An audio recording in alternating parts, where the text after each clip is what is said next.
ICDS কর্মীদের পাশে সংগ্রামী যৌথ মঞ্চ এবং এই আইসিডিএস কর্মীদের ডেপুটেশন প্রদান কর্মসূচিকে কেন্দ্র করে রীতিমতো ধুন্ধুমার কাণ্ড।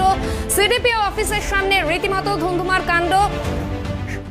আবারও চলে যাব রাজেশের কাছে। রাজেশ, এই মুহূর্তে ঠিক কি পরিস্থিতি? যেমনটা দেখা যাচ্ছে একেবারে রীতিমতো ধুন্ধুমার কাণ্ড সিডিপিও অফিসের সামনে।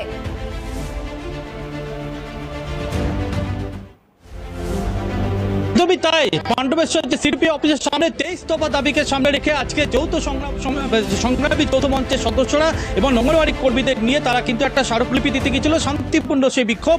অভিযোগ করছে কিছু দুষ্কৃতী সেখানে এসে আচমকায় চড়া হয়, মুখে তাদের কালো কাপড় বাঁধা ছিল এবং তুমি দেখতে পাচ্ছ ইতিমধ্যে এই ঘটনা প্রতিবাদে পাণ্ডবেশ্বর থানায় তারা বিক্ষোভ কর্মসূচি করছে এবং যাদেরকে মারধর করা হয়েছে তাদের কাছে আমরা যাওয়ার চেষ্টা করব, তাদের কথা শোনার চেষ্টা করব যে এমন কি ঘটনা ঘটলো যারা আপনাদের মারধর তোলা আছে। যারা মেরেছে সেটা তারাই জানে। আমরা তো শান্তিপূর্ণ সিডিপিওর সঙ্গে দেখা করতে এসেছি।